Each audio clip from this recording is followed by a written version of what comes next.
פרשה בארבע, אקטואליה בפרשת השבוע, עם הרב אהרון לוי. שלום לכם. השבוע התרחשו שני אירועים שלמרות שלכאורה אין ביניהם כל קשר, שניהם הצליחו לטלטל אותי. מהאירוע הראשון למדתי שכל מה שאני יודע על דמוקרטיה כנראה לא נכון, ושכל מה שלמדתי על חשיבות האחווה כנראה נכון עוד יותר. השבוע התברר לי שכל אלו שבמשך שנים כינו אותי משתמט ודרשו ממני לשאת בנטל ובהגנה על המדינה, עשו את זה לא בגלל שמדינה זה חשוב, אלא בגלל שמדינה שלהם זה חשוב. ובגלל שהמדינה שלהם ושלהם זה חשוב, חשוב שגם אני אשרת אותה, וכשזה לא קורה, אני משתמט. השבוע התברר שגם אלה שכינו אותי כך, בעצם מסכימים עם העיקרון שלשרת את המדינה זה ערך, כל עוד המדינה מתנהלת על פי הערכים שהם מאמינים בהם. ולכן כל עוד המדינה היא הם, חשוב לשרת אותה, ולכן הם שירתו. אבל כשהתברר להם שהמדינה כבר לא הם הודיעו לה שעד שהיא לא תכיר בעובדה שהיא שייכת להם ולא הם לה, הם לא ישרתו אותה, מה שגרם לי להבין שהם בעצם חרדים, רק בלי כיפה. ושלמה שאני עושה קוראים השתמטות, ושלמה שהם עושים קוראים סרבנות. ואז חברים, כשהמדינה הבינה שאין לה באמת ברירה, ושאם היא רוצה לשרוד, היא צריכה להתחשב בהם, המדינה החליטה שהשמירה על אחדות המשפחה חשובה יותר מהרצון של הרוב, ואז המדינה אילצה את הרוב לקבוע שהוא לא קובע, והוא קבע שהוא מעביר את ההכרעה ואת הסמכות לקבוע למיעוט, ושלום על ישראל. כששמעתי על ההחלטה הזאת, ממש כעסתי. לא בגלל שהם חושבים שהרוב שעליו אני נמנה לא לגיטימי, וגם לא בגלל שהם חושבים שהם חכמים יותר, עשירים יותר או צודקים יותר. מה שהכעיס אותי זו הלוליינות המוסרית שלהם. מוסריות שמותאמת כל פעם לפי העניין. זו שקובעת שאנחנו תמיד צודקים, אחר כך נבדוק למה, ואז ננסח את ההסבר במילים פשוטות, שגם הרוב הפחות חכם יצליח להבין. אלא שמאוחר יותר נשאבתי לעולם אחר לגמרי, ואז התברר לי מה באמת חשוב בחיים ומה פחות, ולכן הפסקתי לכעוס. זה קרה בלוויה של הרב הגאון, הרב שמחה כהן, זכר צדיק לברכה. את הרב שמחה כהן אני זוכר עוד מילדותי, אלא שאז הוא היה בשבילי חבר של אבא ואיש גבוה וחייכן, שמרצה בפני יהודים רחוקים מתורה ומצוות במסגרת ארגון אל המקורות. מאוחר יותר, כשהתבגרתי, הבנתי שמדובר באדם נדיר שוויתר על גאונותו והכישורים שלו בתורה, כדי להקדיש את כל חייו על מנת להטיל שלום בין בעלים לנשותיהם. רק בגלל שאלה שנעזרו בו לא באמת אוהבים לספר על זה, אי אפשר לקבוע אם רק אלפי משפחות חוות לו את החיים שלהם, או אפילו עשרות אלפים. מה שברור זה שכנראה לא היה בדור שלנו עוד אדם שבנה והדריך כל כך הרבה משפחות כמו האיש ההוא. במהלך עשרות השנים שאני מרצה בארגון ערכים, זכיתי להשתתף יחד איתו בלא מעט אירועים, על שכל מפגש איתו גרם לי להרגיש ננס. איפה אני ואיפה הוא? לא כועס, לא מרים את הקול, לא מקפיד, כל הזמן מחייך, והכי חשוב, כל הזמן מחמיא. באחת ההזדמנויות, כשהיינו יחד בסמינר ערכים בארצות הברית, במשך 3 ימים, רק כדי להשתחרר מהתסכול, ניסיתי למצוא סדקים בדמות המושלמת הזאת, אבל צר לי לאכזב, כי לא הצלחתי, וזה רק תסכל אותי עוד יותר. זה הרי לא יכול להיות. הייתי בטוח, אנשים לא מושלמים. מה, הוא לא בן אדם? מה, הוא לא נפגע כשמעליבים אותו? הוא לא כועס כשמרגיזים אותו? כנראה הוא מתנהג כך בגלל האנשים שהוא מרצה בפניהם. כך חשבתי. כנראה זה בגלל התפקיד. מי שמדבר על שלום ועל מחמאות, לא יכול להתנהג ההפך. זו בטח הצגה, אמנם חיובית, אבל הצגה.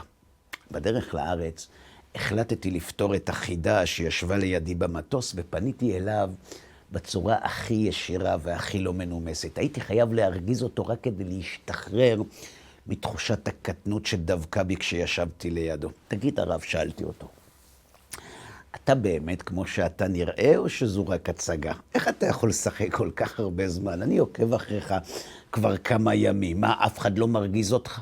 איך אתה מגיב בכזאת אדיבות לכל שאלה? איך אתה מסוגל להיות סבלני גם לטרחנים שקודם ניגשים עליך ורק אחר כך חושבים על לשאול אותך? מה, אתה באמת מושלם או שזה רק בכאילו? הרב שמחה כהן הגניב לעברי מבט, חייך וחזר להסתכל קדימה. הוא לא ענה מיד. אחרי בערך 20 שניות, בלי להסתובב אליי, הוא אמר את המילים האלה. אני לא יכול לענות לך, אהרון, כי אתה לא מדבר עליי. אתה כנראה טועה, אהרון, אתה כנראה מחליף אותי במישהו אחר, וכיוון שאני, זה לא האיש שאתה מתכוון אליו, אני לא יכול להשיב לך במקומו. את האמת? הפכתי מתוסכל עוד יותר. כעת זה כבר לא עניין של איפה אני ואיפה הוא, עכשיו זה כבר עניין של כבוד. אני חייב לפתור את החידה הזאת בכל מחיר. השבוע היא נפטרה, בלוויה שלו.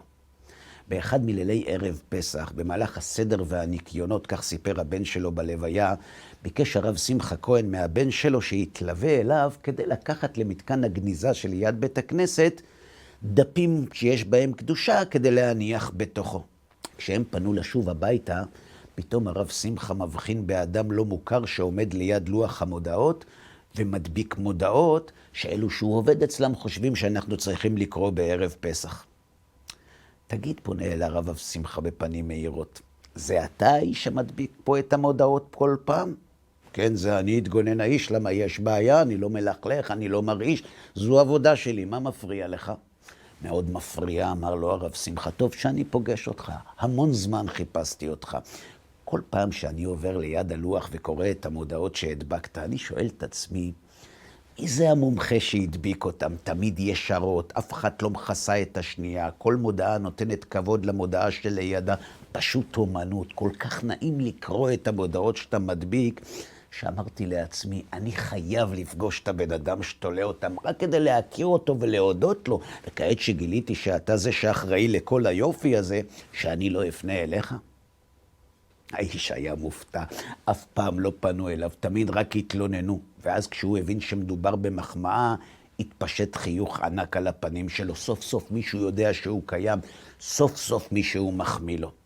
תודה רבה, אמר האיש לרב שמחה, אני באמת משתדל, תודה רבה לך.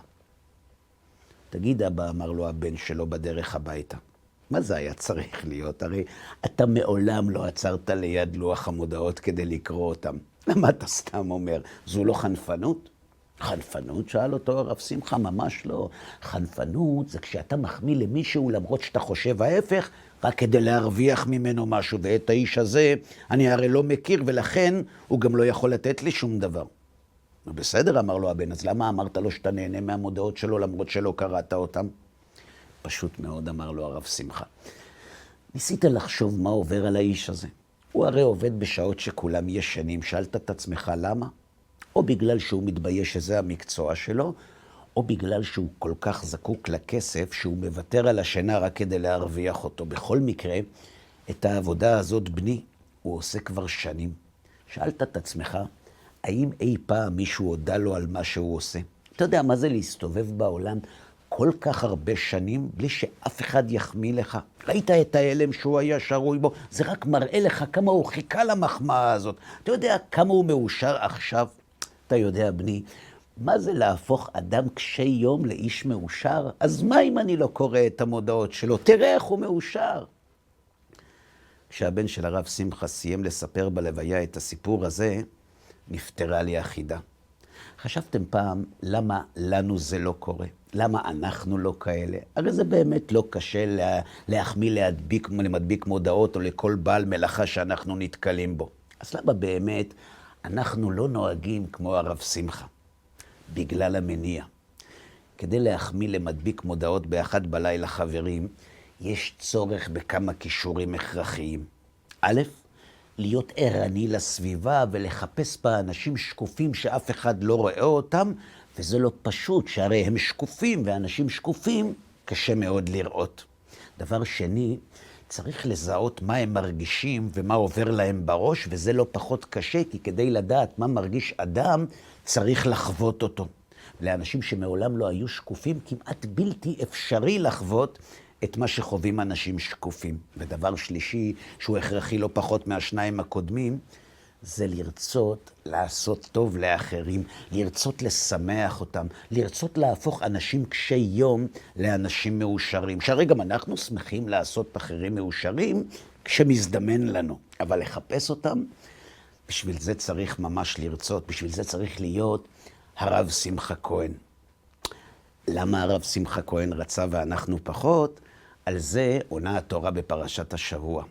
בפרשת צו, הקדוש ברוך הוא מצווה את משה על דיני קורבן עולה, שנאמר, צו את אהרון ואת בניו לאמור, זאת תורת העולה, היא העולה על מוקדה על המזבח כל הלילה עד הבוקר, ואש המזבח תוקד בו, והאש על המזבח תוקד בו לא תכבה, אש תמיד תוקד על המזבח לא תכבה. מהפסוקים האלה, חברים, אנחנו לומדים שיש חובה שתהיה אש על המזבח כל הזמן, גם כשאין בצורך, כפי שכתב הרלב"ג בביאורו לתורה, והנה זה האש לא ישמש דבר, אלא שהוא שם תמידי, והמכבה אותו לוקה. אלא שכאן עולות כמה שאלות.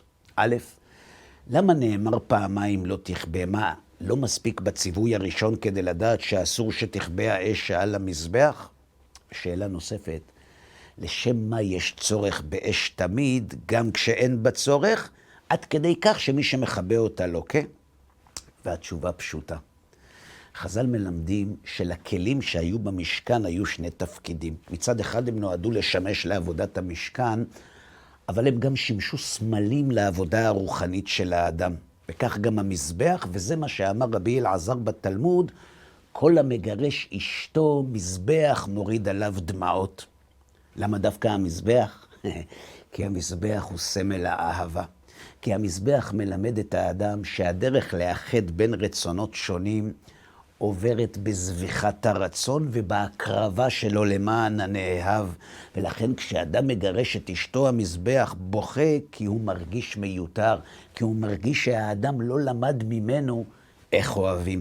לכן גם התורה מדגישה שהאש צריכה לבעור תמיד על המזבח. למה? כדי ללמד שאם אנחנו רוצים להרגיש את הזולת, אנחנו נדרשים לסבוח את הרצון שלנו למענו, ואז נזכה להרגיש אותו. אלא שכדי שזה יקרה, האש צריכה לבעור תמיד, כל הזמן, לא רק לפעמים. כי כשהיא בוערת, אוהבים.